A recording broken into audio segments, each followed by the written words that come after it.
P. Samion, and I am one of the reporters for Chapter 4, Lesson 8, titled Taxation in Spanish Philippines. The Philippines may have abundant natural resources even before the approachment of the Spaniard, but our ancestors were mainly involved in a subsistence economy. And while the payment of tribute or taxes or the obligation to provide labor service to the datos in some early Filipino communities in the Philippines may resemble taxation, it is essentially different from contemporary meaning of the concept. So, sinasabi dito sa unang paragraph na before pa dumating yung mga Kastila sa Pilipinas ay mayaman na tayo sa mga natural resources. Pero yung mga ninuno natin is nasa subsistence economy lang sila. And yung pagbabayad naman ng tributes or ng tax or yung pagsisilbi nila sa mga datos noon ay parang mariresemble siya or magagaya siya sa taxation pero magkaiba pa rin sila ng meaning. The arrival of the Spaniards altered this subsistence system because they imposed the payment of tributos or tributes from Filipinos similar to what had been practiced in all colonies in America. The purpose is to generate resources to finance the maintenance of the islands such as salary of government officials and expenses of the clergy. Noong dumating ang mga Kastila sa Pilipinas ay pinalitan nila ang subsistence system na ito sa pamamaraan ng pagpapakilala ng pagbabayad ng tributes na magkapareho sa nakasanayan sa Amerika. And ang purpose ng pagpapakilala nila ng pagbabayad ng tributes is para ma-maintain nila yung pangangailangan ng isla. Gaya na lang ng ibabayad nila sa mga government officials and sa mga clergy or yung mga pare. The difficulty faced by the Spaniards in revenue collection through the tribute was the dispersed nature of the settlements, which they solved by introducing the system of reduction by creating pueblos, where Filipinos were gathered and awarded plots of land to till. Later on, the settlement will be handled by encomenderos who receive rewards from the Spanish crown for their services. Ang settlement na ginawa ng mga Kastila ay ipinahandle nila ito sa mga encomenderos o yung mga namamahala o nagmamay-ari ng lupa na tinitirhan ng mga Pilipino. At nakakatanggap ang mga encomenderos ng reward galing sa mga Kastila dahil sa pagseserbisyo nila.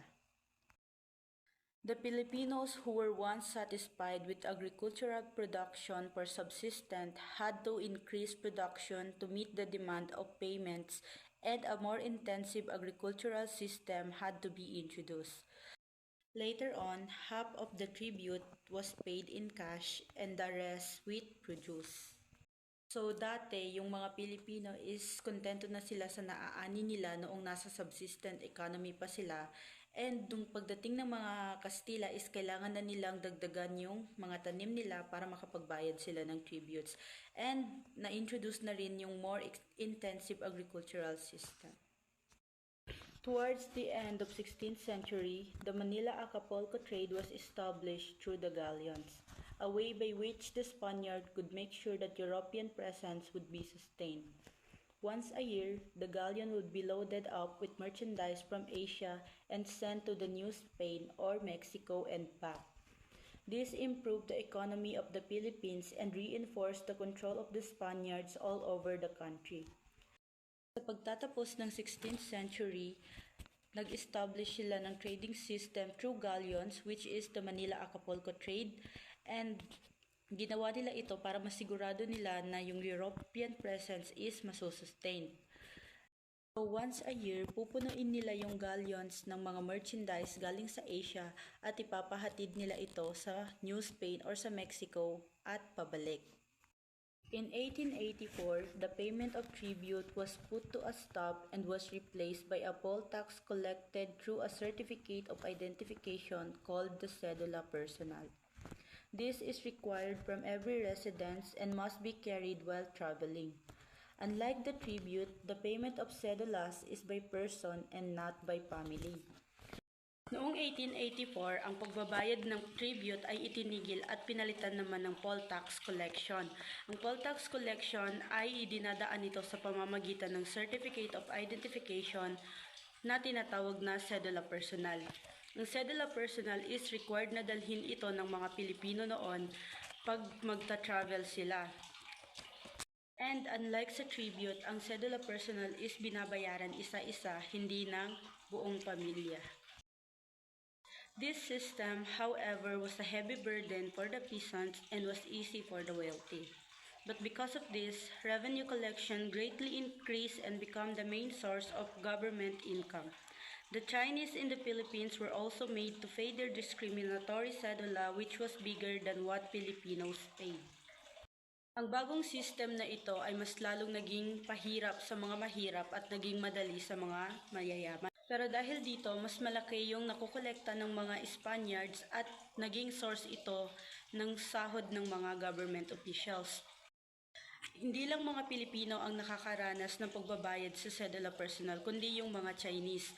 Nagbabayad din sila ng kanilang discriminatory cedula at mas mataas pa ito sa nababayaran ng mga Pilipino. Two direct taxes were added in 1878 and imposed on urban incomes. Urbana is a tax on the annual rental value of an urban real estate, and Industria is a tax on salaries, dividends, and profits. Noong 1878 ay nagdagdag na naman sila ng dalawang tax, the Urbana and the Industria. Ang Urbana ay ang tax sa binabayaran nilang lupa na tinitirahan nila, at ang Industria naman ay tax sa kanilang sahod, ari-arian, at pamana. Indirect taxes such as custom duties were imposed on export and imports to further raise revenue, especially during the 19th century where economic growth increased exponentially. Indirect taxes naman kagaya ng custom duty ay inimpose sa export and import para mapataas pa yung nakukuha nila doon, especially noong 19th century na tumaas na ang ekonomiya ng bansa. Colonial government also gained income from monopolies such as the sale of stamp paper, manufacture and sale of liquor, cockpits, and opium. But the biggest of the state monopolies was tobacco, which was begun in 1781 and halted in 1882. Ang Spanish governments noon ay nakakakuha din sila ng income galing sa mga monopolies, kagaya ng pagbebenta ng stamp papers, mga manufactures at pagbebenta din ng mga inumin. Ang pinakamalaking napagkukunan nila ng income sa mga monopolies ay ang pagbebenta ng tabako, na nagsimula noong 1781 at pumatok noong 1882. Only certain areas were assigned to cultivate tobacco, which the government purchased at a price dictated to the growers. This monopoly made it possible for the colony to create a surplus of income that made it self-sufficient without the need for the Situado Real and even contributed to the treasury of Spain. Ilang lugar lang din pwedeng magtanim ng tabako, which is binili ng mga officials sa kagustuhan na presyo ng mga magtatanim.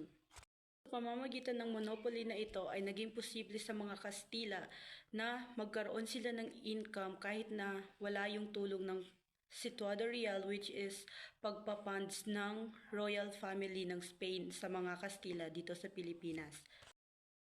Forced labor was a character of Spanish colonial taxation in the Philippines and was required from the Filipinos. It proved useful in defending the territory of the colony and augmenting the labor required by woodcutting and shipbuilding, especially during the time of galleon trade. Through the polo system, male Filipinos were obliged to serve, a burden that resulted in an increase in death rate and flight to the mountains, which led to a decrease in population in the 17th century. This changed later on as polos and servicios become lighter. Labor provided was used in public work such as building of the roads and bridges. Some were made to serve the municipal office as a night guard. Moreover, males were required to provide labor for 40 days a year, but it was reduced to 15 days a year in 1884. They may opt out by paying the fallas of 3 pesos per annum, which was usually lost to corruption because it was collected at the municipal level and were known as quedas or droppings. The polo would be called prestación personal or personal services by the second half of the 19th century. Before kasi noong Spanish Philippines is meron tayong tinatawag na prestación personal or personal services wherein we are required or mandated to provide labor for 40 days a year. However, noong 1884 is nabawasan siya ng 15 days. Okay? Pero dati kasi is meron tayong way to escape that labor wherein we are required to pay 3 pesos annually or per year para hindi natin magawa yung gawain. Okay? Kaso kasi dati is meron tayong tinatawag na KILAS or droppings wherein although nakapagbayad tayo sa municipal level, yung payment natin is not totally counted because it was not remitted properly. Okay? So, even though yung payment natin is for the government, yung mga tao ng munisipyo or municipal level is hindi nila nire-remit ng maayos ang payment natin. That's why hindi siya nagiging counted as payment talaga. Okay? So, that act is a form of corruption. Diba? So, yun yung nangyari dati noong Spanish Philippines. Taxation in the Philippines during the Spanish colonial period was characterized by a heavy burden placed on the Filipinos, and the corruption of the principals or the former datus and local elites were co-opted by the Spaniards to subjugate and control the natives on their behalf. The principals were given positions such as cabeza de barangay or alcaldes in the local government were able to enrich themselves by pocketing tributos and fallas, while the peasants were left to be abused. Taxation appeared progressive, but the difference between the less taxed principals and the heavily taxed peasants made the rich richer and the poor poorer. During the Spanish era, taxation is not just a financial burden. It is a tool of oppression. The heavy taxes such as the tributos and fallas fell disproportionately to the common people. So imagine, mahirap ka na nga, pinapahirapan ka pa sa trabaho, sinisingil ka pa ng buwis. So imagine kung gaano kahirap yun. And yung mga appointed local government officials such as the cabeza de barangay or alcaldes are said na they are exempted to pay tax. Exempted sila while yung mga mahirap o yung mga pinapahirapan nila is hindi. So, ganun ka-unfair ang treatment dati sa mga Pilipino. And report says that yung mga money or yung mga tax na sinisingil nila sa tao is pinapocket lang nila for self-interest or for self-enrichment. So, ganun sila kawalang hiya. Yung mga pinaghihirapan ng tao is sila naman is dinanakaw lang nila para sa pansariling interest. So, ganun sila kawalang hiya dati. Okay? So, ano ang pinapahiwatig nito? Well, that means that kung mayaman ka dati is mas lalo ka pang aangat or mas lalo ka pang aasenso dahil sa ginagawa mong pang-aabuso at pagnanakaw sa mga buwis na ibinibayad ng mga tao. While kapag mahirap ka, is mahirap ka lang at ikaw ay nasa sulok lamang. So, ganun po ka-unfair ang system sa Pilipinas dati. Ganun ka-unfair ang system ng taxation noong panahon ng Spanish colonial era. Okay? So, ganun po.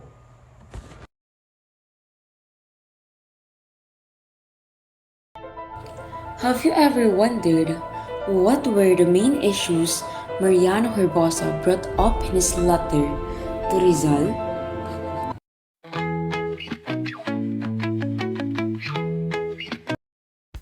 Source: Mariano Herbosa to Jose Rizal, Calamba, 29th of August 1886.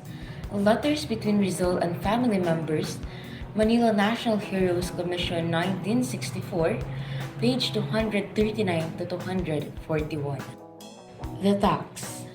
With regard to your question on this, the answer is very long, as it is the cause of the prevailing mystery here. What I can write to you will be only one half of the story, and even Dumas Sr. cannot exhaust the subject. Nevertheless, I'll try to write what I can. Though I may not be able to give a complete story, you may at least know half of it. Here, there are many kinds of taxes. What they call irrigated rice land, even if it has no water, must pay a tax of 50 cabanas of palay, and land with 6 cabanas of seed pay 5 pesos in cash. The land they call dry land that is planted to sugarcane, maize, and others pay different rates. Even if the agreed amount is 30 pesos for land with 6 cabanas of seeds, if they see that the harvest is good, they increase the tax. But they don't decrease it if the harvest is poor. There is a land whose tax is 25 pesos or 20 pesos according to custom. The most troublesome are the residential lots in town. There is no fixed rule that is followed, only the whim.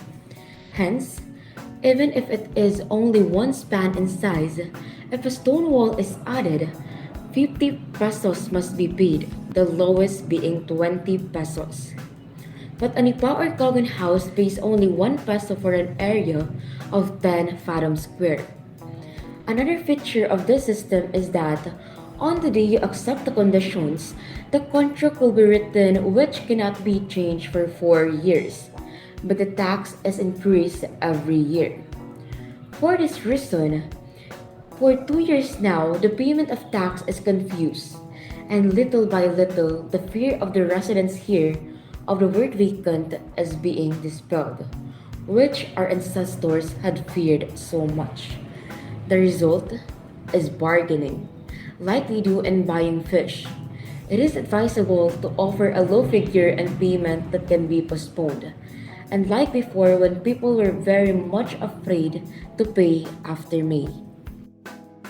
I am looking for a receipt to send you, but I cannot find any because we don't get a receipt every time we pay. Anyway, it is valueless as it does not state the amount paid. It only says that the tax for that year was paid without stating whether it is 5 centavos, 25 centavos, 100 or 1,000 pesos. The residents who ask or get the said receipt accept it with closed eyes.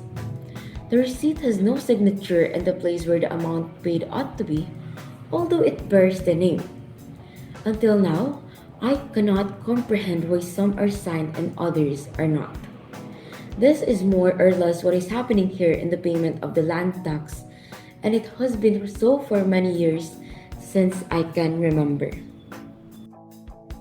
Besides this, the taxes on the plants in the fields that are far from the town, like the land in Pansol, are various. The tax on the palay is separate from the tax on maize, mongo, or garlic. There is no limit to this tax for they fix it themselves. Since July, no one buys sugar, and since June lupus are all over the town, and they are destroying palay and sugarcane, which is what we regret here. The governor gave 50 pesos to pay the catchers of locust, but when they took them to the town hall, they were paid only 25 cents a caban and a half. And it seems that the locusts are not decreasing. According to the guess of the residents here, only 300 cabanas of locusts have been caught in this town. Many still remain. Though the governor has not sent any more money, the people have not stopped catching them.